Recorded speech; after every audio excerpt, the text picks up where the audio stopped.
afternoon, good evening, everybody. Thanks for coming to our general government meeting. And so I guess I call this meeting to order. And can we have a roll call, please, Cindy?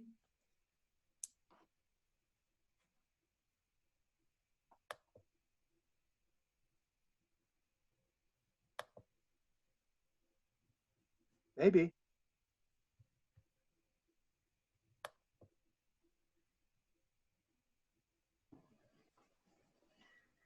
Cindy, did we lose you? You hear me now? Yes. Okay, sorry about that. Councilmember Dennehy, absent. Councilmember Gonzalez. Here. Councilmember Jaquez, absent. Councilmember Meisner. Here. You hear me now? Councilmember Reed, absent. Okay, sorry about Councilmember B. Smith, absent. Mayor Pro Tem Hamrick. Here. Mayor Smith. Here. Okay, Ryan, are you going to drive on this or is Adam? Actually, for discussion 3A, the appeals ordinance, I'm going to turn that over to Catherine. Okay, thank you. So I'll just kind of go over, you all got a memo from us, and I'm just going to kind of go over the broad brushstrokes of what we're doing, and then maybe we can talk about details. So stop me, or I guess wave if you have any questions. So one of the things, the first thing that we're doing is we're trying to, I guess, eliminate appeals to city council, and there's lots of reasons why, but the main reason is the language in your code right now just overrides all your other appeals processes, which I don't think was the intention. So if something were to go to the Board of Adjustment, the code provision would override that and potentially have it go to the city council. And so we want to clear up that language, that contradiction in there. And then the second thing is the other power that's given to city council under the appeals section is regarding personnel matters. And so we're proposing to delete that entirely because, as we've previously said to you, city council involvement in employment matters that aren't dealing with employees that directly report to you is a liability for the city. And so we're suggesting that that be removed. And then the other part of that section, and this is chapter 2.52 of the code, and section, I guess, 2.04.030. The other section of chapter 2.52 that we're suggesting that be eliminated is there's a very formalized process for appeals. It's totally unnecessary, to be frank. It's more of a court proceeding structure than it is just a local government structure to a local governing body. So we've simplified that procedure. So we got rid of what was in there, and we're proposing a more simplified procedure. The other thing that we're doing is trying to clear up which appeals should go where. And this goes along with removing city council from the appeals process. So we're redirecting appeals to the city administrator where appropriate, or the Board of Adjustment where appropriate. And it kind of depends on what the topic is. And so if it's staff is making a decision, most of the time we recommend that it appeal to the city administrator. Unless it's in a land use or building code matter, and then it goes to the Board of Adjustment in a lot of situations. And so I attached a chart to that memo that kind of highlights every single appeals in the code, and then the ones that are highlighted are the ones that we're actually changing, and the change is delineated on there. So it's a little bit easier than probably reading through the ordinance to kind of help you out. So that's the second component. And then, so I think that's the third component. So that's kind of what we're doing here, and we're trying to just kind of clarify and make things easier and remove that from city council, because once things go to city council, it becomes a very public process, and so that can be detrimental in some circumstances, especially when it comes to personnel matters. So that's kind of the broad brushstrokes of our recommendations, and I'm happy to answer any questions or talk about detailed changes in the ordinance or in the chart, whatever you prefer. So, do we have any comments? Yeah, I'm sorry, I have a quick question. I missed what you said, what the second part was. there were 3 different parts that we talked about. And the second part, can you just kind of recap that again? Yeah, sorry. So I didn't explain it very well. So the first part was kind of getting rid of that just overall language that allowed city council to have authority over all appeals. And then the second component was the personnel component, and I apologize. So we really want to remove that personnel control over any kind of, so any personnel, right now it reads any personnel decision can be appealed to city council. So if a department head denied someone sick leave, it could be appealed to city council. So it's very, very broad. And it, but it also includes any termination would go to city council. And so what is a private internal matter within the city would suddenly become a public matter. You'd have to have a hearing in public over it and that kind of thing. So we obviously don't recommend that for various reasons. Does that help? Yeah. So was there a recent matter that brought this up to make these changes within our? No, well, no, actually not. I mean, it's kind of been brewing for several years. We actually drafted this quite a bit ago, and then there were other priorities of city council, and it just wasn't a good time. And then you had an election, so we wanted to wait until a new council was on, and so that council could hear this instead of an outgoing council hearing this. So it kind of got delayed. So no, there hasn't been anything that's really happened. And this, Dolly, this may have been before you were on council. I know there was one appeal, and I believe it was a building code. No, it could have been a zoning matter that came to city council. And I remember that council saying at the time, we never want to do this again. So it's been like little pieces here and there. And we've kind of identified this for a while as something we'd like to address with council. So. Okay, thank that's you. A long answer to a simple no, question. Very, very thorough. Thank you. Jim. Yeah, Jim. So I guess my concern is, I'm going to say it as a concern, that whole process as normal would just flow through the administrator if council's not pleased with some actions that are going on, that we would then twist the arm of our administrator? Yeah, I guess you could put it that way. Yeah. I mean, if there was a personnel matter, further down the organizational chart and you were concerned about it, the best thing to do is obviously to always go to your city administrator and talk to them about your concerns. So, yeah. But what about those other appeals? Same thing? You mean on the other topics in general? Yeah. I mean, you can talk to Ryan about anything you want. So if there was, some kind of vendor permit or something like that, or, not a liquor license, and that's a bad example, but some other kind of permit issue or something, and you had an issue with it, yeah, you could always go talk to Ryan. Whether you had an appellate role now or not, you could talk to Ryan about it. So that's not, nothing stopping you. Nothing here is stopping you from doing that. What's your thoughts, Ryan? You're good, obviously? Yeah, no, I'm good with it. I think, it's important to clean up the code and streamline the processes so they're less confusing. And I think this is a good step towards that. Okay, thanks. Oh, Ashley, go ahead. Sorry.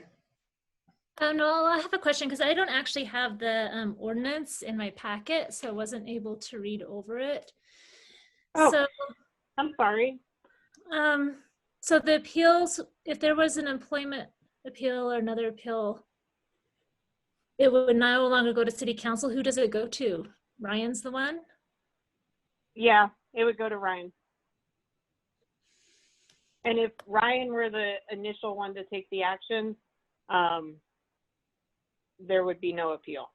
So I believe that's right, Ryan? Is that how the personnel manual reads? I don't remember off the top of my head, but. Say that again? Yeah. So let's say a department head fires an employee. If there is an appeal process, and I don't have the personnel manual, if there is an appeal process, it would be to Ryan. If Ryan fires an employee, again, I don't have it in front of me, and I can certainly look closer for you because I don't want to say the wrong thing. There probably is no appeals process. I don't know. I feel like there needs to be some sort of check and balance, though. And it seems like before, when we had appeal come before city council, and we said we never wanted to do it again, that was because just what brought it there in the first place. We never wanted that to happen. But there doesn't. I don't know. So the issue is that, well, there's several issues, and I guess the biggest issue is that, you know, you obviously have a role managing the employees that report to you. And by having an appeal to you, it gets you involved in that situation. And you're a political body. And, you know, if employees may see an avenue to you to advocate for their position, even before an appeal is filed. I mean, that's just kind of the reality of things. And it drags you into it. And that's obviously something that, like, we're very concerned from a liability perspective, that's outside the scope of what you're authorized to do. And it increases the risk to the city. The other issue is that very few personnel matters are not emotionally charged on some level. And bringing that into a public forum, suddenly, I mean, the employee is having to, and some employees would voluntarily do this, I'm not necessarily saying that, but the employee would be bringing their private, personal employment matter into a public meeting. And so that's just not something that's, we're deeply inclined that is not something you want to set up, to have an employee making their case as to why they should keep their job at a city council meeting with the public watching.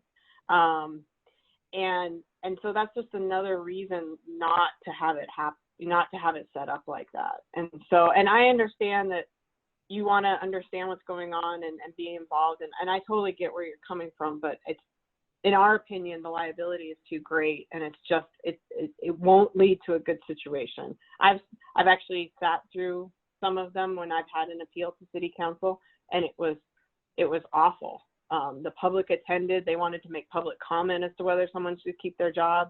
And suddenly it's just, you know, it's kind of an out of control situation. So, but I understand where you're coming from. And executive session's not an option? No, because you'd be making an official decision on an appeal. You have to do it all in open session. We could advise you the legal parameters in an executive session, but you know, it would really have to be restricted, the conversation. So, and that's tough. So if we don't like it, we just fire Ryan. That's about it. Yes, you can fire your city administrator. I couldn't figure out if if you would like, I guess. I couldn't figure out if the delay was because of the technology or everybody didn't know what to say. Dolly? You've got a comment, Dolly? Yeah, I just wondered, Catherine, can you get those emailed out to us? I'm not seeing them in my packet either. I thought she did. Didn't you do that a couple of months ago? Yeah, your meeting. It was March 13th. Yeah, it was March 18th was originally we were going to talk about this. Oh, and Everybody should have it in their file, except for Ashley. I think I missed yours because I redid yours from the beginning, and I apologize. I think I missed getting that copy to you, but everybody else's should have been the copy that they had the previous time, because I took that entire packet and just added to it. I don't have it. I don't have it either. It was at the very back in the general government section. That's where I'm looking right now. Yeah, because all I got in my packet's 2A stuff and stormwater.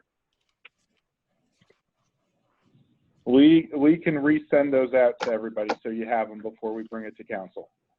Well, it's also in an email, right? I thought I saw an email from you on this, Catherine. It is, yeah.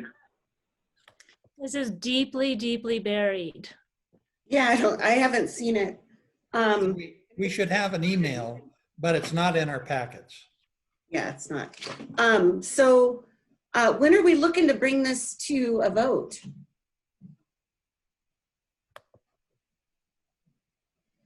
So that, I don't have a schedule. I'll leave that up to Ryan. so, that, I think that would be part of the discussion tonight is, if you're comfortable with this, we can bring it to a vote at the next city council meeting. If you need more time to think about it, we can schedule it out for, the middle of May. Okay. I would like some time to review the documents before I voted moving forward or not. Whatever it's worth, it's like Ryan said, there's a 313 email from Catherine. It's called Appeals Amendments for the Vision Committee meeting. Why that would go to Vision is beyond me, but it's not real visionary from my viewpoint.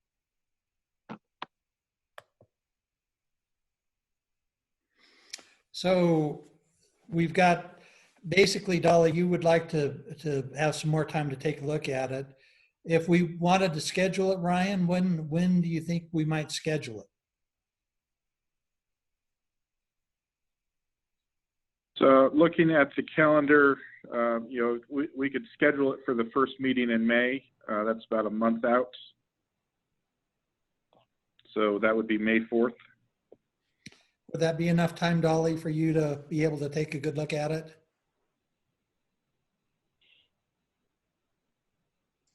Sorry, yeah. I'm looking through my email right now, seeing if I can find So it.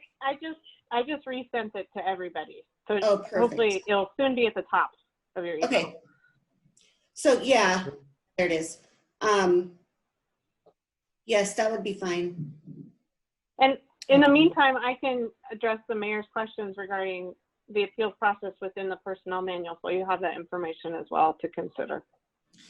Catherine, what do the other cities do that you oversee?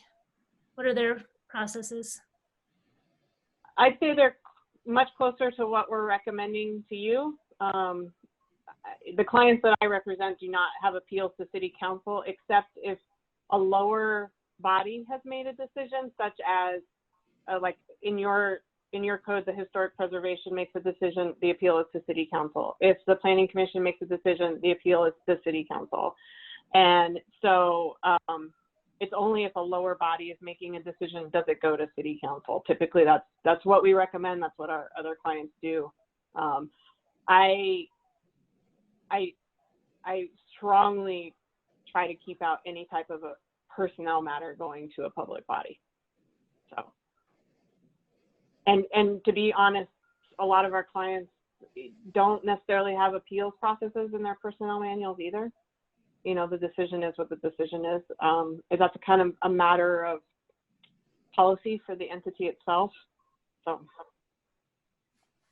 And our personnel manual is being redone as well, and that'll come to city council during one of the committee meetings as well.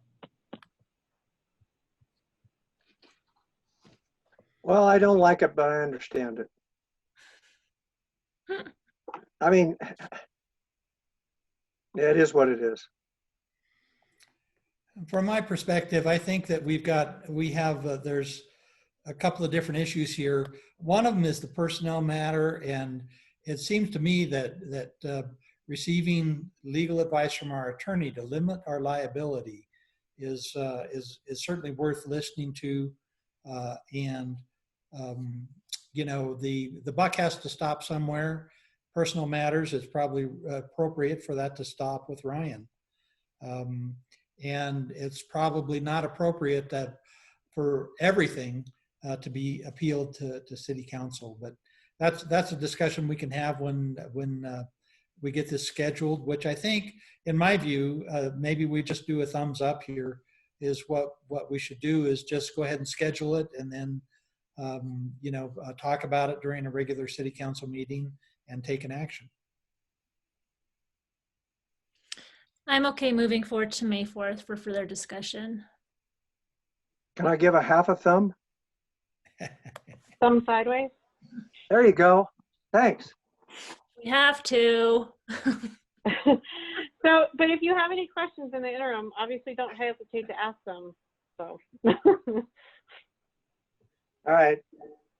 Okay. Thank you, Catherine. Thank The you. cloud Catherine. moved. I think the cloud moved. Did it? Boy, what really faked me out last time was the sun, your backlighting on your hair went from one side of your head to the other side. I was for sure you were out in the somewhere. Good grief. I am. There's a window right here. So. Good eye, John. Okay, so next we have the stormwater fee credit. Is that right, Ryan? That's correct, and we'll turn it over to Adam for this discussion. Thanks. Good evening, everybody. So back in January of 19, you guys asked us to look at doing some stormwater utility credits.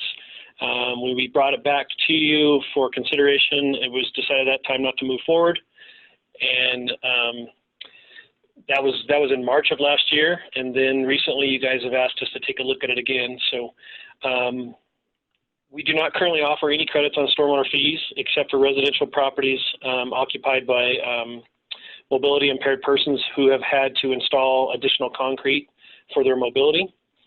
In our research, approximately half of the communities nationwide offer credits of some sort. Credits could be offered for BMPs, and when we're talking about private BMPs, we're talking about structural detention or water quality facilities. So there's, again, just to expand on the two types of BMPs, there's the quantity detention that reduces the stormwater discharge, the amount of runoff or flooding to the neighbor, or there's the water quality, which essentially cleans the water before it leaves the property. Even though there is a reduction of impact to the system when these facilities are in place, it doesn't completely reduce the burden of the stormwater program because there are still inspections and compliance overview that has to be done for those facilities. So at no time do we feel 100% fee reduction is appropriate. So the way we looked at it, we could offer a credit for either type of facility, but we don't recommend offering a credit for both. So if someone was offered a credit for one or the other, then that would be the only credit they get. Out of all the parcels we have right now, it looks like we have about 112 parcels that would meet the standard for the fee credits. 30 of those parcels belong to the city. The city does pay the fee.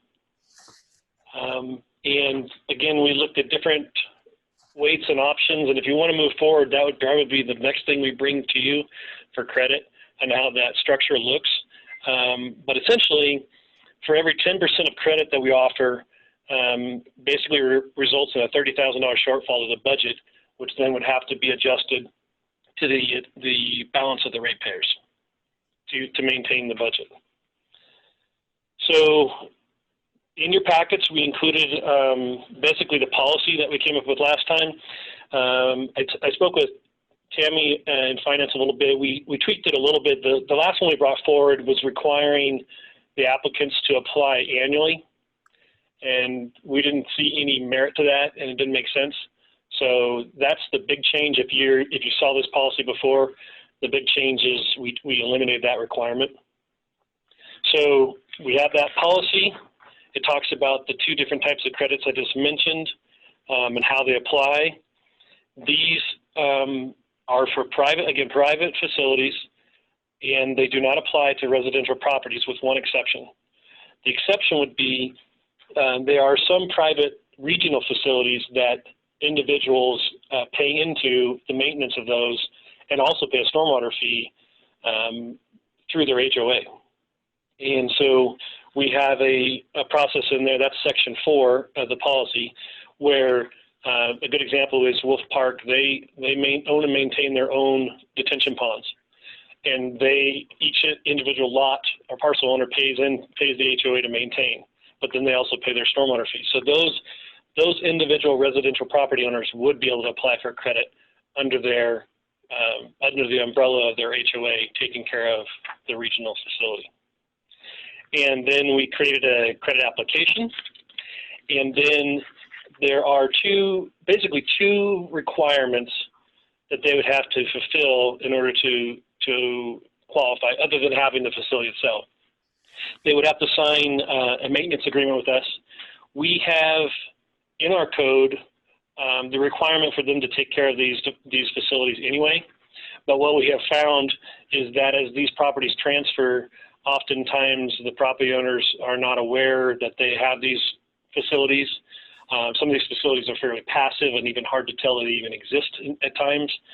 And then that new property owner is surprised. And so what we would like to do is memorialize that on a piece of paper saying, hey, we know we have this facility, this is how we agree to take care of it. And then we would record that document. It'd be tied to their credit. And so then in the future, everybody's aware of it and knows how to take care of it. And then tied to that, if it's not an older facility, if it's a newer facility, they should have design drawings for that facility, and they should have maintenance instructions on how to take care of it and that sort of stuff. And so they would file that with the city as well. We do that with all our new stuff. We're doing that anyway. They're doing that. They're providing those documentations when they go through site plan. But again, we want to make sure we have on file so that if there's new people with the city, new inspectors, or if there's new owners, everybody's on the same page as, okay, this is what exists on this property. This is how it's supposed to be taken care of. And if we want to modify it, here's the process for that. And in return, they get a little savings on their utility bill. So what we'd like to know, or the direction, as far as I know, staff is in full support of this. It would mean two things. We'd have to basically generate, I don't know if it'd be one or two ordinances, but we'd have to generate an ordinance, one establishing the utility fee credit, and then also changing the base rate fee to make up for the difference on whatever percentage we land on. And we could, when we bring this back to City Council, we could bring the analysis with the actual differences and what the impacts are to individual. We wouldn't get into talking about individual properties just because of privacy, but we could talk about in general what it would be, savings of average to the people who get the credit versus the people who have to pay extra to make up the balance. So that's what we're looking for today, is this direction on whether you again want us to move forward with this or not. So, Jim? Well, it's unfortunate that we don't have our new council here, because the kicker, if I recall, in the last process is the fact that we're giving discounts to a number of residents or commercial properties, but then whatever monies we discount, we're going back to the general populace and regaining those funds. And the last council, I think that was the kickers. People saying, well, wait a minute, that doesn't make any sense that John Doe is paying more because the guy across the street has got a retention pond. Does that sound familiar for anybody that was in that previous conversation? Mm-hmm. It does. So I still fundamentally have a problem with that, but I also realize we've got a budget that we've got to work with, and I don't know, that's still a kicker. Dolly, did you have something to say? No, I was just recalling what Jim had said. It's I don't know. That was a kicker, and I don't know that I can fully get on board with that. I'm kind Ashley, of. did you have some thoughts on this topic? Well, it's kind of like Jim said, we've actually hashed this over before. Is the new council members who wanted to have a chance to look at it, and they're not here today to put in their input. And we actually brought it to a vote, it seems like, or at least it got a. If it was just general government, it was immediately put down because we are underfunded dramatically, and this is kind of tough. I can see the point for the commercial businesses, but because we've already been here, so I'm happy just moving forward with what we already have decided as a council before. So this is where we really have kind of the old council here. Maybe what we need to do is is have Adam prepare that analysis that all the council members can see, and then maybe bring this to if we do want their input, it would involve bringing it to either back to a general government meeting or to city council. I've got a technical question, and I'll get to you right after that, Jim. Adam, Okay. what would be a water quality BMP? So the simplest example would be a grass swale. It's literally just a low swell of grass that removes sediment as the water flows over it. So basically, anything that would remove sediment would be considered a quality BMP. It would be an engineered, designed. Yeah, it'd be again engineered and designed, where there's a quantification to its performance, and that would be the simplest example. Next one up would be like a vault separator, where it's an inlet that is built in such a way that it spins out and settles out sediment and oils and debris. What about straw wattles or the filtration logs they've got? Yeah, so those are temporary BMPs. Those are for construction, so we wouldn't give any credit for those. Okay. Those are not meant to be permanent facilities. So that would be the difference there, is that anything that was permanent installed for a season or whatever would not qualify. It would have to be a permanent, perhaps designed feature. Exactly. And there, water quality features are harder to see and recognize. If you've been in the Dairy Queen drive-through recently, they have a little swale there along the drive-through that's got some tall grass growing in it. That's a water quality BMP.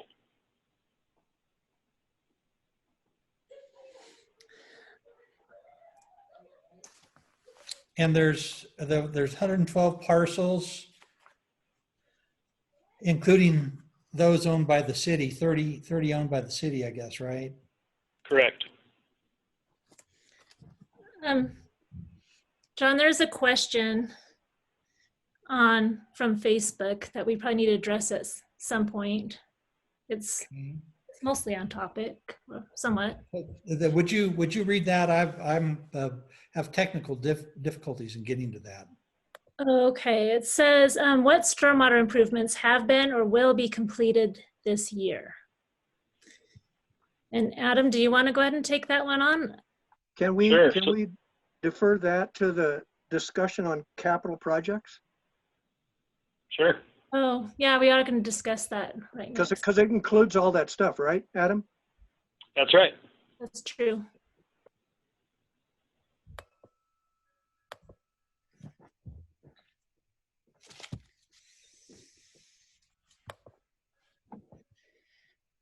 Okay, so what I had a do we question. want? Sure, go ahead, Jim. So, do we know, I've asked you this a million times tonight, Adam, but do you have an idea what the average commercial rate or amount is that they're paying? Oh, shoot. Not off the top of my head today. No. So what's that total stormwater water budget? Well, we're still just around 1.5 million without our Right. No. I'm talking about without income. Income. Yeah, income from stormwater fees. Right. Yeah, we're just that off the top of his head. Yeah, 1.5 million.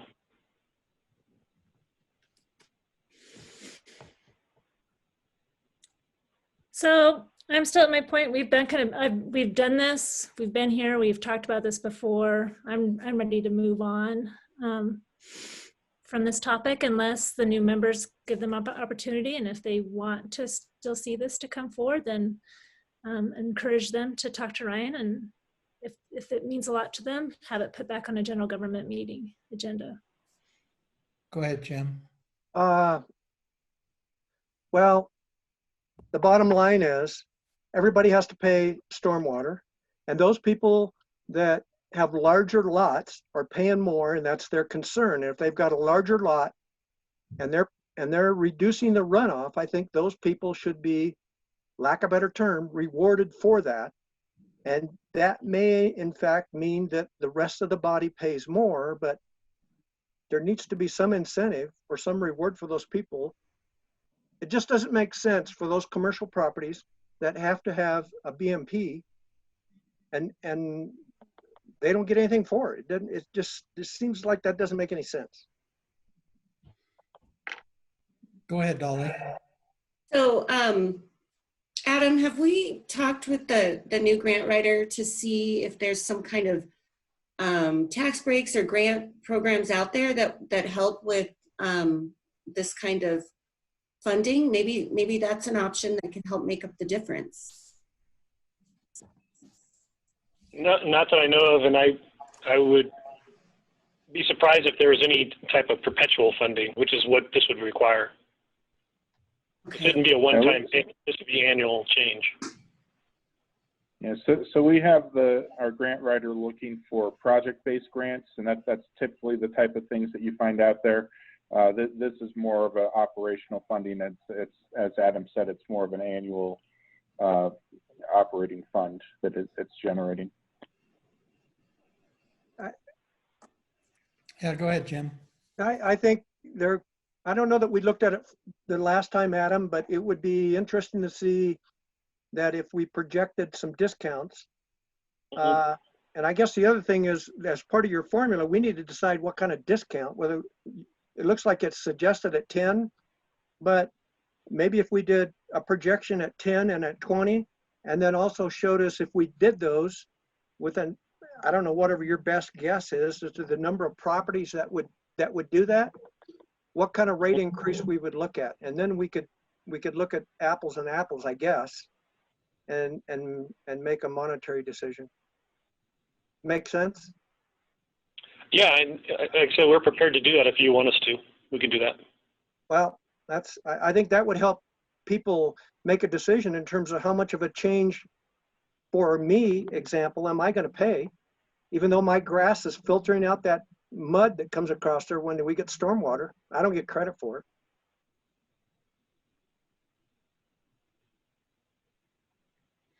So I think we do need our new council members' input on this. And I think that we just need to turn the wheel again. I understand, Ashley, where you're coming from, but there is a fundamental unfairness here. For instance, the parking lot at City Market has no BMPs, whereas the one at Walmart, they do have BMPs that they did put in and they did pay for. And Right. so that's the unfairness we're trying to get our hands around here, some way to address. So But what we can do is set up some time with our new city council members, Adam and I, to kind of walk through some of the scenarios and walk through this, and then kind of get a feel for where they're at with this topic. why don't we do that and let that guide us as to whether we revisit this again in a general government meeting.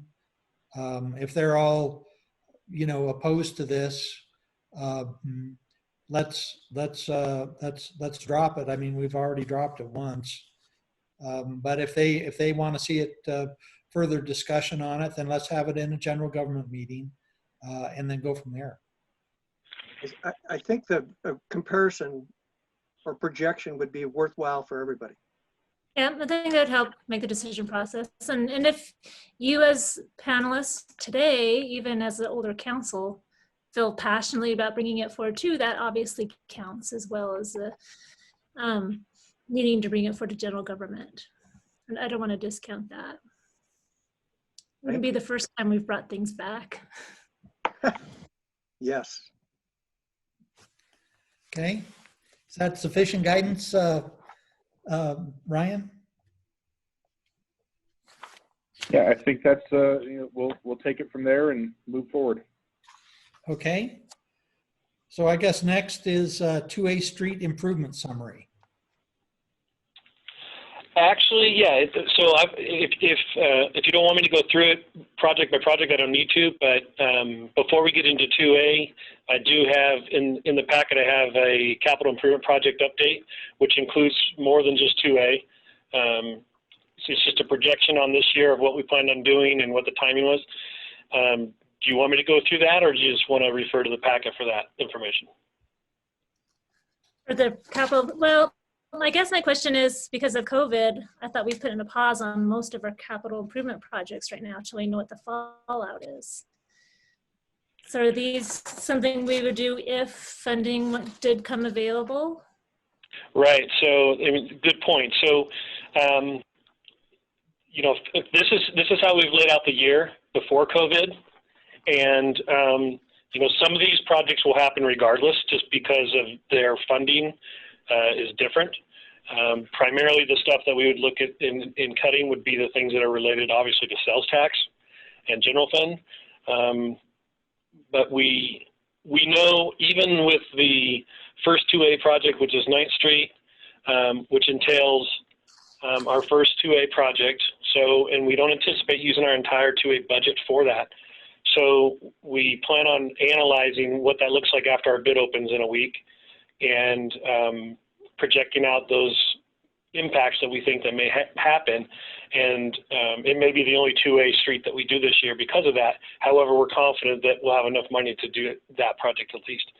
That also includes, that's the same scenario with the water.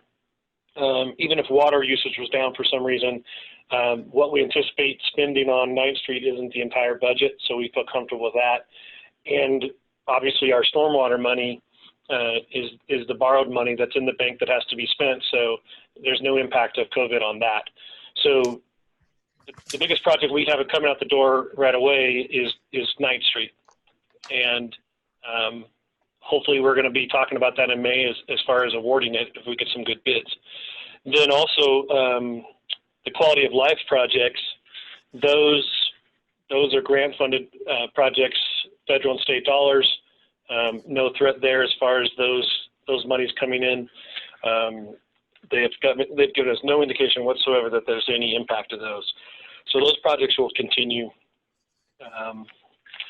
So if there's any impacts because of budget, it's really going to be the projects on the tail end of the streets list, basically the alley recon downtown, and maybe some of our preventative maintenance that we might have to curtail, because that is some of that comes from, you know, our HUTF fund, and then the rest is sales tax. And then, you know, we have some small projects in the parks that we won't be able to do, depending on that. So we are still planning them. We're getting them designed. We'll have them ready on the shelf. If we can't get them out to bid this year, then they'll be ready to go that much sooner, late this year or next year. The wayfinding projects are, you know, they're underway. We are working on resolving some of the issues with the gateways to get those finished. And the pedestrian and vehicle signs, they have started the install on those. So you'll start seeing a lot of those pop up in the next couple of weeks. And then back to the question on the stormwater. You know, we are well underway on the construction of the culverts in Dawson Ranch. In fact, they're doing all the biggest ones first, it seems like, and getting those done. And so they're doing a fair amount of work up there if you haven't been up there. Again, I mentioned 9th Street, it's going forward. So there will be that large stormwater project that's done. And then we are working on some issues with the Oil Creek Ditch Company so that we can move forward on Rhodes Avenue.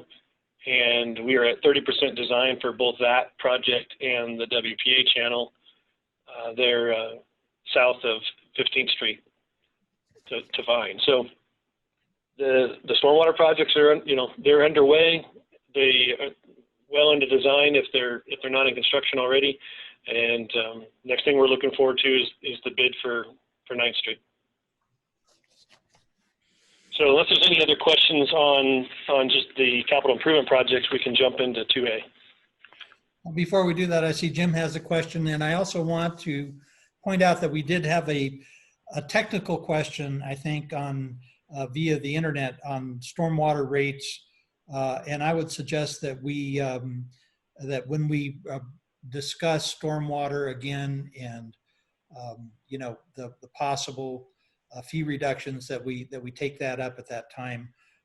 Those kind of questions almost require you to be face to face to have some interaction. But go ahead, Jim. This is related to 9th Street. I realize we had a conversation or some education on the fact that stormwater or sewer and the other things have to be in, I guess, separate trenches. But for some reason, I was under the impression that that whole 9th Street project was going to happen at one time. But apparently that's not the case, in that the sanitation district is putting their stuff in now, and then we'll come back later and do water and stormwater. Right. I mean, when we say all at one time, for us in the engineering world, one time has started. So we've been working on the project has in fact started. You know, there's of course no way that all entities could be working in the same place at the same time, and so the utility companies, if they can, they get in and do stuff before we have to get in there, and then you know, haggle with our contractor for space and time. So the gas company has already been in to do a fair amount of their work, and now the sanitation district's in there, and then we'll be in there following with our utilities, which is stormwater and water. So for all practical purposes, the project has started. Okay. It's just our hasn't. Ryan, have we done any signage on 9th Street to kind of maybe do some more explaining? One with the two-way signage, but in other words, it may be helpful to, how long is it going to be shut down? 9 months? Oh, yeah. I mean, our current end date is we're shooting for is August 1st for the section in front of the school, and then they'll have, I think it's till September 30th for total completion. And that's all the way from RGB to Mystic? Correct. The plan, they'll have to concentrate on the school section first, from College to Mystic, so that we'll be working there at the same time that GE Johnson is demolishing the old school. And the plan is for us to be done and GE Johnson to be done with the new school by time the next school year starts. Now, I know that we've put some things out on social media regarding the construction work that's going out there.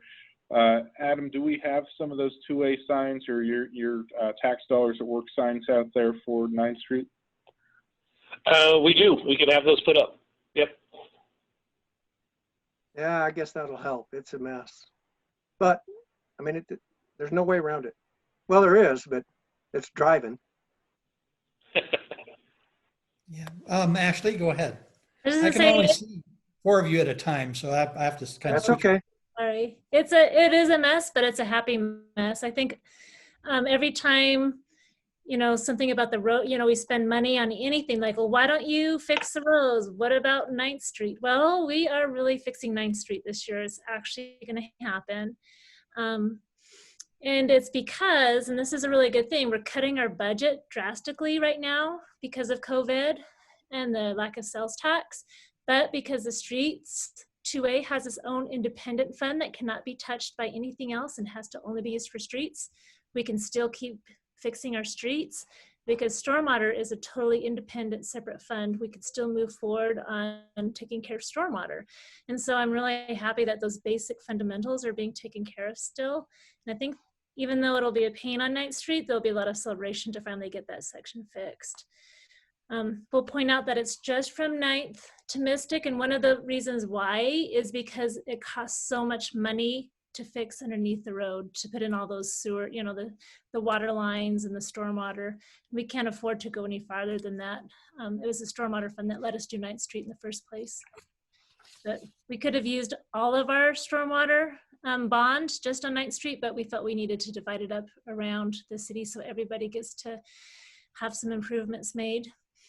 So, and I can see now too, as far as watching some of those stormwater projects, you thought, oh, you know, you're going to put in some culverts and stuff. And now that I'm seeing them done, now I understand why it's so expensive to do stormwater projects. They are a major construction and engineering deal. So, but I'm thrilled to see them happening. Thanks for that, Ashley. Those are all good points. Are there any other comments on the capital improvement update? Yeah. Sure. Adam, on the 2020 projection, we start with 9th Street, and you talked about those other projects just being available if funding was available. Is it, that's my understanding? Yes. And those other 3 projects obviously have had the underground stuff done, because I see some information on Harding later on Right. underwater. Yeah, so Meadows, Evelyn, and Harding are all designed. Project's ready to bid. But Meadows is ready to, against my liking, Meadows is ready to resurface. Is that correct? Or reconstruct? It is, the design is ready. And I will also note for you what we did after you've expressed your concern. We went back and reanalyzed that 1100 block.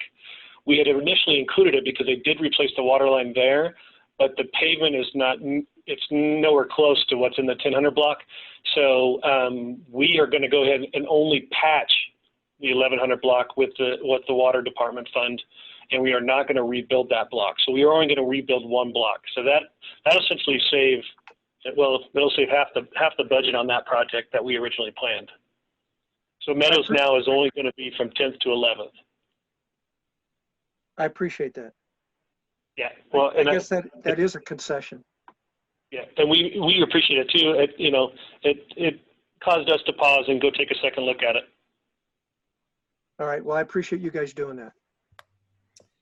Yes, Ashley? My question, Adam, is for some of these things like that could potentially be done in the parks. If there was funding available later in this year in our general budget, would you do you want a priority from City Council and if we had to pick and choose what we would prefer, or should we wait and see where we land in a couple months? Yeah, I think if you had something, that'd be a discussion you'd have with Rex and Ryan, maybe offline. Just let them know, because I can't even speak to all those projects necessarily of what the priority is to those departments. So, but certainly, yeah, as we go forward and are trying to decide on how to spend less money, we're definitely going to be looking for guidance on which one of those are more important. Yeah, and just so council knows, we are looking at the budgets. Departments are looking at both 10 and 20% budget cuts for this year, anticipating sales tax declines from the COVID situation. So some of these projects are currently on the chopping block, and if there is something that you do want to see, depending on funding, we could talk about that offline. Thank you. You think 20% is going to cut it? We're taking it as a scaled approach, and we'll see. What we're looking at right now is what is the how far is the tax revenue going to drop off, and because it's a lagging indicator, we're trying to be proactive about that. We may have to go further, but that's where we're starting right now. And the answer there is we have to make some plans, but really, truly, nobody knows. Well, go ahead, Jim. My point is, I think if you get by with 20, you're going to be lucky. Right. Dolly? Well, I think, Jim, I think that some departments can probably cut 20 easily. Other departments may not be able to. When you look at, I don't know, our police department, they're out still doing everything that they have to do. Some projects can probably wait, but when you look at, some of these streets projects, they can wait. So when you look at cutting 20% in one department and 20% in another department, I don't think it can equal out. Well, no, I'm not suggesting that it's across the board. I mean, I think that's understood that police department may see 10% and somebody else may see, 25%. And engineering, they probably got all kinds of money they could cut. Mm-hmm. We can stop repaving streets. Okay, is that good enough discussion on that? We ready to move on to street improvements? Yeah, so two other topics I have to discuss today are related to the two-way street improvements. So I included a summary update for you in the packet. It's just good information, I think, to look at. It shows you what we spend each year on the project, how many miles of roadway we've paved, which streets we paved, and all this stuff is either online in some format or we'll put online for the general public to review on the 2A page as we go through. But you can see in 2017, you know, we spent over $9 million. Of course, that was with an interfund loan that we did. Huge list of streets, over 6 miles of roadway we did. Then in 2018, we changed our bidding process, slowed us down a little bit. We only got one, just over a mile done that year, but still almost spent $2 million. Then last year we spent $6 million, got three miles of roadway done, quite a bit more roads in some high impact areas as far as the general public and what they see. And then of course, looking at what we're doing this year, we're going to try to spend our $3.5 million that we planned on. As we've discussed, we may not be able to.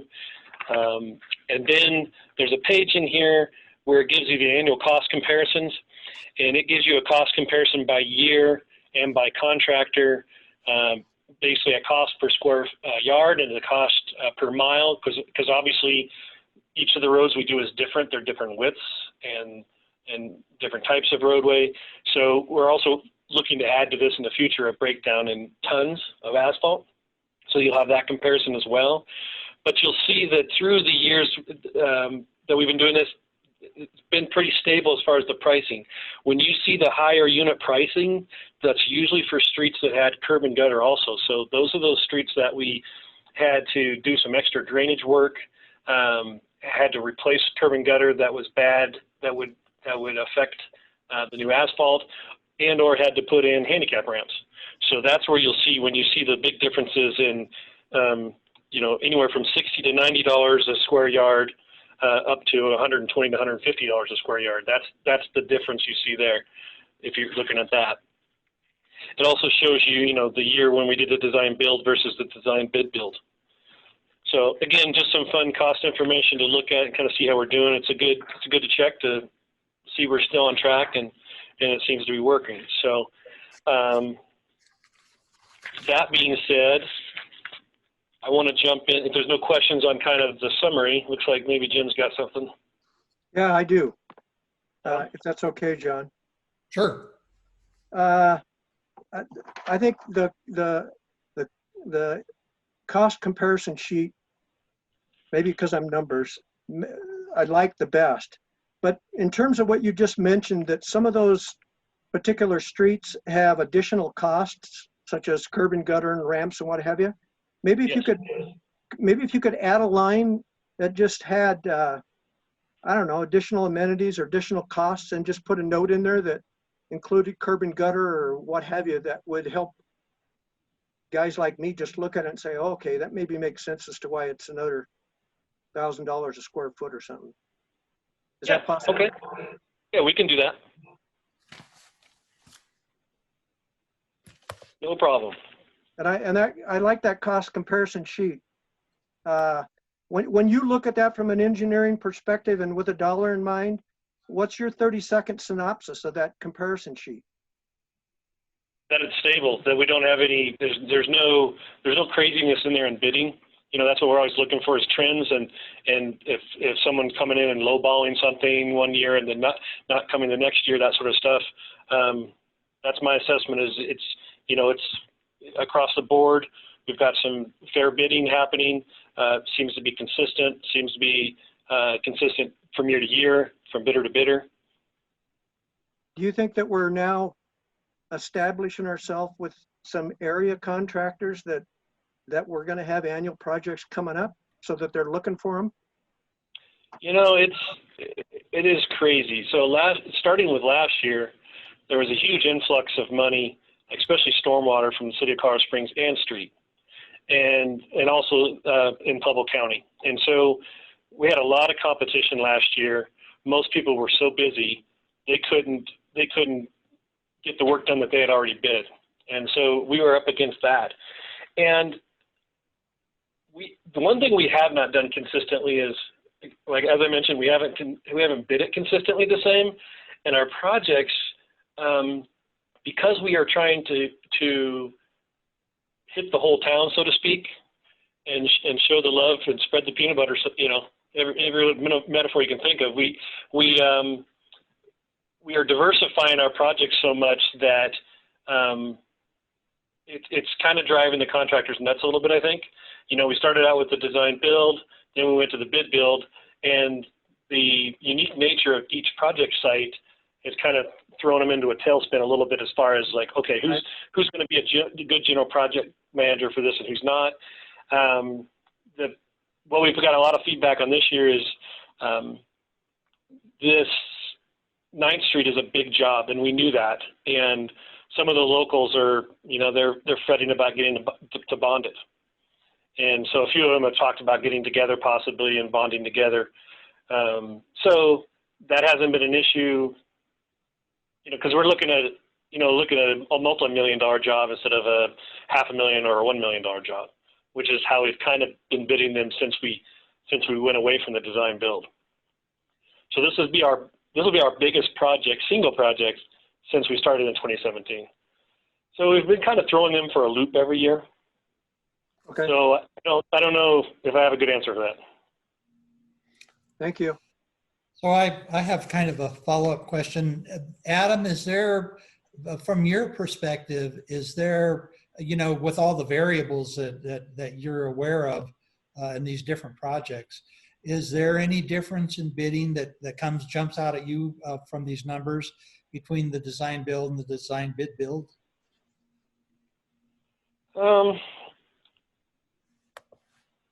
I think we got a lot more bang for our buck when we did the design build. I think the numbers speak to that from the amount of work that we were able to get done that year. So was that the particular contractor we had that year? Was it the market? I don't know. I think it was a good way to do it, and I'm not sure that we've proven or disproven yet that it was a bad thing to do for the locals, because a lot of the local contractors still participated in that project, even though it was not a local contractor that had it. We still have out-of-town contractors that are bidding annually. Some of the, we've had Martin Marietta, we've had Beltramo, who's done an excellent job here. They're not Fremont County. So we're still awarding the majority of this work to out-of-town bidders. And my assessment is one of the reasons we moved away from the design build was the smaller local contractors didn't feel that was working in their favor. And if we've proven anything, that's not really played out. That's just not the truth. They still haven't been able to necessarily compete or want to compete. Thank you for that. Mm-hmm.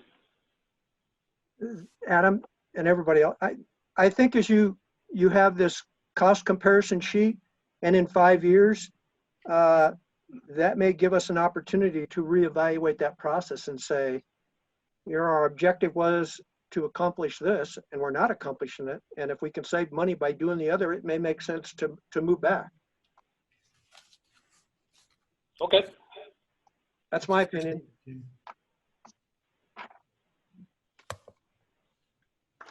Okay, are we ready for then our 2021, 2023 priority projects?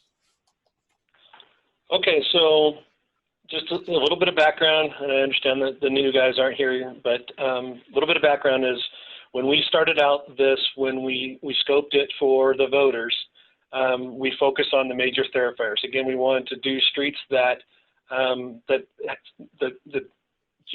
most people in the public, saw the most impact. And so we focused on the major thoroughfares. And so if you look at Exhibit A, that was kind of where we started. That was our 2015 priority list when we had first completed the pavement management assessment. And on that Exhibit A, hopefully you have a color copy. All the green ones are the ones that are complete, or they had a high enough condition index that we didn't have to pave them. And you can see from a list of 31 streets, we've done a pretty good job of hitting those thoroughfares as we intended in 2015. And then if you look at the Exhibit B, that's the 2016 list. That was the list that we didn't commit to necessarily with the public, because we weren't, we don't want to commit necessarily to particular projects, but there was a great desire for people to see exactly what streets that we would be focusing on. So we created what we called the short list at the time. And from that 2016 list that we took to the public for the ballot, you can see that we've completed all of them but Harding Avenue. So we have far exceeded, in my opinion, what we promised to do for the voters. And we also knew as we got through our thoroughfare plan that we would then start doing some local roads, or doing some of the local roads that are lower hanging fruit, because we also know that some of the thoroughfares from the discussion about 9th Street will take some time to do just because of the utility work that's necessary. Also, again, some of those thoroughfares are wider streets. They're downtown streets, like Main Street that we just did. And so they take more money for shorter distances.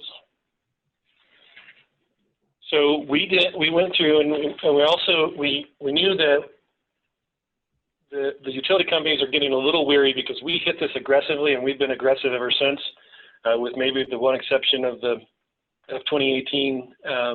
And the utilities are getting a little weary, and they have to play some catch up. And we knew that even before the COVID thing was happening. We knew the water fund was taking a hit. And so we went through and analyzed through our asset management system. We were able to analyze which roads had new water mains that didn't replaced or needed upgraded, and we set that against our priority list. We compared that to the OCIs, the condition index of the streets, and then again looked at the spread across the city itself. And that's how we came up with this list for the next 3 years. And so while we know it's a fluid scenario, this list we think gets the most bang for our buck, gets the most impact to the public again, because that's our goal, and does give some relief to the utilities, especially water, but not to say that there's not some of the streets in here that will require some water main replacement. You're referring to the 2023 Exhibit C? Exhibit C, yes. So those are what we are. If we get direction from you tonight that it looks like you're on the right track, Adam, then we will move forward with getting these ready to go whenever the tax dollars come in. We'll have them ready to build. We'll right away get with our engineer and start then getting the work done on these again, because I think one thing we're showing, and hopefully we will even show again here when we open the bid for 9th Street, that the earlier we can get these out, the better. CDOT does all their pavement bids in March. And so we're still way earlier than we normally are, but we're behind the curve again. So we want to, we need to get next year's stuff rolling now so that we can stay ahead. Sure, Jim, go ahead. Okay. I think that Exhibit C makes sense from a technical aspect, but I had this discussion with Tony.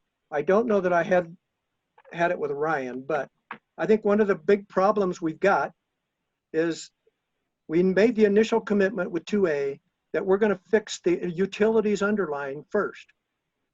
And I think that makes sense. But there are some pretty, I don't know what you call them. I call them a major street, but if you look at the Orchards and the Reynolds, those streets are falling apart. And it just seems to me like we need to have a plan B with, I don't know, a overlay or something that gets those streets where we can't afford to do the utilities to get them through the next 5-10 years or something, but I don't think that Orchard and Reynolds is gonna last 10 years. Do you? Well, Orchard's one of the ones on this list. We have Orchard on this list. For 2021, we have Orchard, and I agree that has to be done. It's so horrible. But I am kind of curious because we still have a number of streets on our major thoroughfare priority reconstruction plan in 2015. And we don't have very many of the streets from that priority onto the next couple of years coming forward. So the two big ones that are missing from the list are Main Street and College Avenue.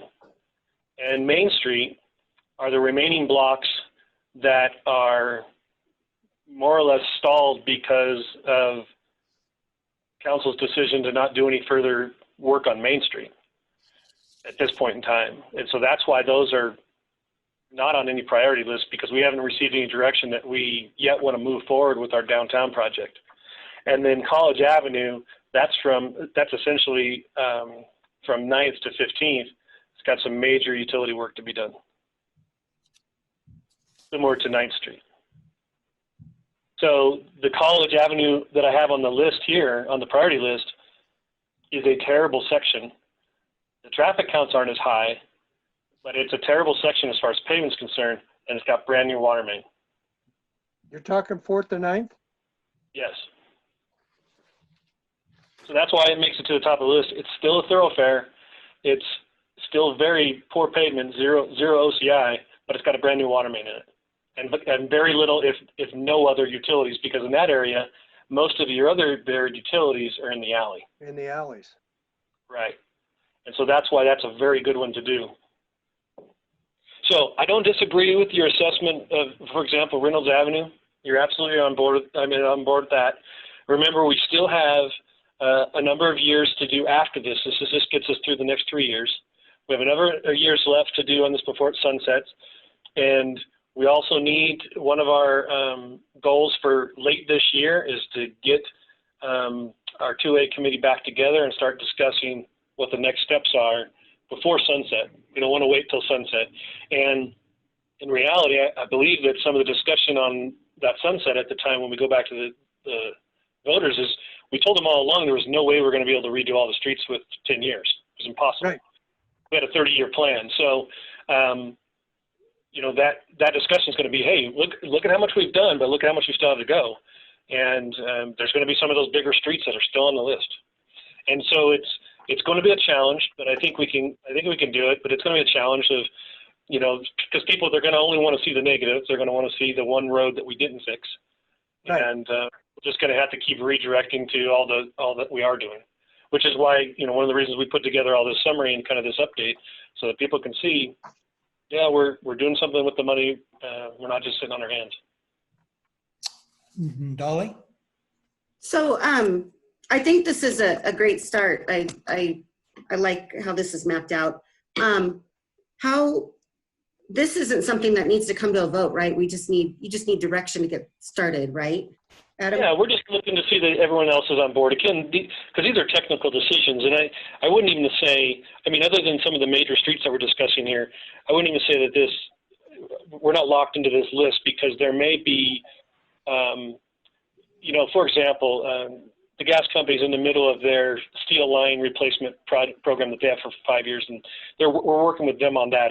If they come forward and say, hey, we're gonna tear up this street over here next year in the sanitation district, so they've got some too, it may be a good idea for us to shift to that roadway.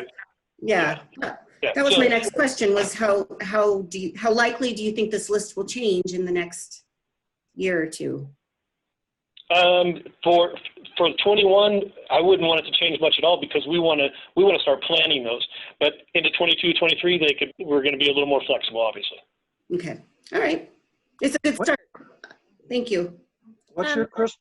Go ahead, Ashley. I was just going to say, I think we do need to kind of be strategic looking to the when we need to go to an election, and make sure that the streets that we are fixing when we go to election are appropriately sending a message to our citizens that we are, you know, that they can see visually that those streets are still getting fixed and that we are getting work done. And hopefully we'll be able to continue this because, like I said, even though we're having major budget cuts, we're still going to be fixing streets. So I'm really excited. So can I say something to that? I agree with Ashley. But people quickly forget the roadblocks that happened all summer long on Main Street. That road is incredible. It turned out so beautiful. And it caused, I was working at Starbucks at the time, and it caused a lot of havoc trying to manipulate, trying to get through there. So I think a reminder to our public that, and it's a pretty major thoroughfare, but people quickly forget because they reflect back onto, oh my gosh, Orchard is a mess and this street's a mess. So I think it's important to get it out to our public that maybe recap. These are the streets that we've done so far. It takes time, it takes money, and you know, we are making progress. So that's just my little soapbox. And I think too, a lot of times comments like on social media and Facebook, like we were putting wayfinding signs up right now. And a really popular comment is that money should have been spent on streets. Well, those wayfinding signs cost, you know, maybe $300,000. And that's very little. And we've saved 15 years to pay for that $300,000. But these street projects, we've already spent almost $17 million in the past 3 years, 17 million. And we're spending another $3-4 million in this year. And that's huge investment. And so, yeah, I think we need to remind that. But Adam, I would also like to see a chart on how many potholes we fix. Because that's another really popular statement. Whenever anything happens in the city, you know you'll get at least 10 comments to say, what about the blank potholes all over town? And I'd like to be able to say, we've actually spent this much money on potholes. We fixed this many potholes. We are working on it. Here is a SeeClick Fix link to report your, the pothole that's bugging you the most right now. Right. So that is something that we're working on. Yeah, one of the things we're working on, because we just passed first quarter, is I've directed my crew to start looking at different ways of starting to report out some of the things we discussed using SeeClick Fix and Cartograph with. That, we want to come back here soon, share with you how much money that the public works guys have been spending on stormwater, how many potholes we're fixing, how many calls we're reporting for this and that. So just passing that first quarter mark, it's going to be a good time to share some of that with everybody. Great. Jim, you had something? Yeah, Adam, on the Exhibit C, where you're talking about Orchard from Pear to Cherry, how many blocks is that? It's from Pear to Cherry is 1 block. That's from the S curve to the basically past the ditch. I mean, it's like 2 normal city blocks, but there's no streets in between. And is that the worst section of Orchard? Well, that what and Central, yeah. I say it connects. So you've already done part of Orchard, and then it's not done. And so if we do like north of Central on Orchard is horrible, but this will connect the whole Orchard down, so it's all fixed instead of just having one little tiny spot that's not. Right. And I have a question. Why is Orchard done out of concrete or whatever it is? Why is that road done differently than our other streets? It was a project. So yeah, it's engineering. It depends on cost of material at the time, type of subgrade, basically a life cycle analysis and what's best to use at the time. So. Hey, go ahead, Jim. So Adam, in your crystal ball, where do you see Fields Reynolds falling at? Probably not till late before we sunset or after if we get a renewal. East Canyon. So East Canyon in general, those north-south streets, we inherited, when we annexed East Canyon, they did, all those roads were built through PIDs or federal fund projects where they were almost like a double chip seal. And we inherited their water system as well. And almost every water main out there is a 4-inch asbestos cement line. So there isn't one of those north-south streets in East Canyon that doesn't need a water line. and none of them have curb and gutter. So there are some of those drainage issues that would have to be worked out with irrigation ditches and so forth. So it's a tough call for any of those streets, including Reynolds. But one of my points is that if you look at 2A, we haven't spent a whole lot of money on East Canyon. Well, I mean, if you look at the map, we've done Field Avenue. Nah, that's cheating. It's still East Canyon. And we've done East Main. But you're right, from the highway to Central and in between, not much. Highway to Central, 19th East, we haven't done a whole lot. I agree. So we're going to do Orchard. Right, and I just wonder if there might be some wisdom instead of doing lots of little tiny sections, kind of saving up a little bit to do something bigger, like to be able to work on Reynolds or do a little bit more. If an East Canyon, if they have lots of problems, we need to be thinking and addressing those. When's the last time you drove on Reynolds? And that may be a bigger one to save towards the end when we're going to ballot. But Adam, just if I'm hearing you correctly, it's not just the 2A funds; it's the water fund as well to replace some of these lines. Is that correct? That's correct. So I can see, how many years does the water fund need to recover before they can tackle Reynolds? That would easily take a whole year's worth of budget. So one of the things is not that water is out of money. The water system is far beyond the city limits. And we're also not replacing water mains in Lincoln Park that we need to replace. So it's not necessarily that we've dwindled down to nothing. Bob Hartzman's asked me to shift some of those funds so that he can have some breathing room to fix stuff outside the city limits as well. So how many years of breathing room do we need to offer the other customers till we can save up to have some of these bigger water projects in East Canyon? I'll have to get with Bob on that. I can tell you we haven't done a Lincoln Park project in probably close to a decade. Go ahead, Jim. I'm just going to reiterate. We're back to the utilities, which I understand driving the 2A projects, and it's going to bite us. Let me say this, if this brings you any more comfort. So this is just a look forward. It's a engineering analysis looking forward based on the criteria that we were given. Really, today, I'm looking for a head nod for 21.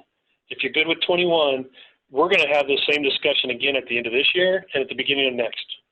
We're going to keep coming back to you, giving you updates, keeping you informed, and keeping current status for you. So I feel like there's maybe a little bit of consternation that we're locking ourselves into the next 3 years, and that's not what I'm trying to do. But right. I do want to see that we're committed somewhat to the 21 list so that I can get design started. Sure, go ahead, Jim. So the other question, I may have asked you this, does 2A funds, the technicality of 2A and the ballot, does that allow you to do an overlay? It does. I believe it does. And that's my point. I think that at some point, council, it may be the next council, is going to be forced to say, we can't afford to do the utilities, but we're going to have to overlay that street and live with the result. But I'll say this, Jim. So we really did feel internally that some of the streets on the list qualified for overlays. We intended to do some overlays the first and second year. And what we found out after they did some borings was it was going to be a waste of money to do those overlays. So overlays like chip seal are a preventative maintenance step that you do, incrementally after you've rebuilt a project. You would not go and overlay a street that has an OCI of 0 like Reynolds Avenue. That would be wasting dollars. It's like painting, it's like having a house that has rotten wood siding and putting a fresh coat of paint on it. It's kind of the analogy. If you're selling it, that's fine. I'm delivering a good product to our constituents. I'm just telling you, at some point, we're gonna have to seriously consider an overlay to get a street to the next 10 years. Well, here's the amazing thing about the 2A and the way it was written is because it allows us to do that. As we get further along and we talk about the sunset, if we move into the future, then it would drop off spending a lot of money on recon, and you would start overlaying some of these roads that are only 20 years old. Yeah, I understand that, but I'm just telling you, that's what my crystal ball says, and it's pretty cloudy, but thanks, Adam. I appreciate all your help and your expertise and your information. Okay, I want to jump in here. So right now we're counting through 2019. We're 5 years into the 10-year 2A project. Is that correct? Right. Okay, so we wanted to front load the project so that we were able to show that we were addressing some of these streets that really, really need it. And so my question is, I think for you, Ryan, are we, and to do that, we did some interdepartmental loans. Are we at the pay-as-you-go part of our project yet? In other words, have we repaid all the monies that we borrowed from other departments, and we're just what we're spending is a result of the tax dollars that we're bringing in? Thanks, John. No, we're continuing to pay back that loan to the interdepartmental fund. So that's what kickstarted year one. So we didn't have to wait for tax revenues to collect. Right. But each subsequent year, we're paying as we go. So we're paying a little bit of debt service on that interdepartmental loan, and then we're continuing to pay as we go for the list of projects that we have. So when do we get to the point where we've paid our loans back and each year's project funds are based on projected tax revenues or past tax revenues?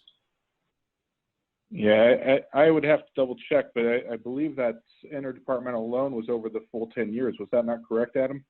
I didn't. I thought so as well, but I'd have to check.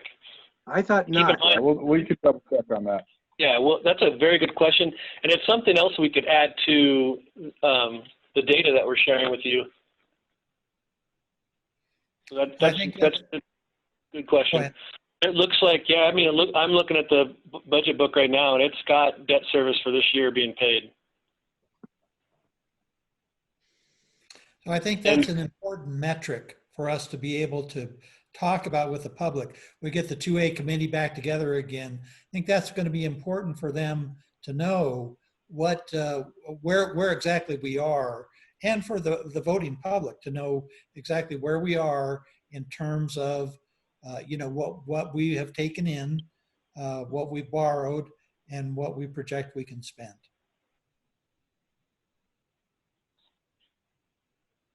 John, I thought, Ashley, I thought there was a time frame on the repayment of that, and I'm thinking, I thought it was 5 years. Yeah, I didn't think it was over the 10 years either. This might be our last one. Yeah, we'll double check on that. Great, thank you. And I would just like to add that if you go onto the city's website and you click on 2A streets, that you can actually pull up a map of Canyon City, and it shows you all of the streets year by year that have been done. And it actually is pretty impressive to look, to see visually just how much work really has been done to put it into perspective. I mean, obviously we have a ton more to do, but we're on our way. Yeah, I'm glad you mentioned that. Yeah, we've been asked to update that map, and I was waiting to do that after today's discussion. So you'll see an updated map on that soon. So the update will have the next streets that will be coming, and so that'll be different for like 2020 streets and now 2021. So John, I don't like it, but I, in relative to Adam's question, I'm one of those thumbs wherever it's at. Thumb up.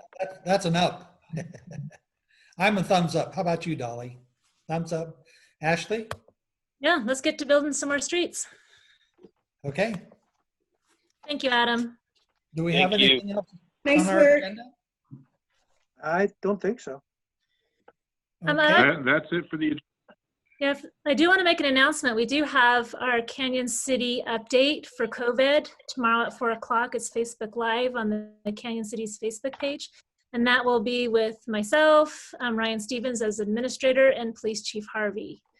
And I think it'd be nice if we all kind of put some feelers out if there's some big questions that a lot of people are having right now or concerns.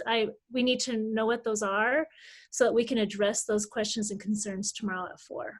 So. Okay. Thank you for that, Ashley. And I think with that, I think we're adjourned.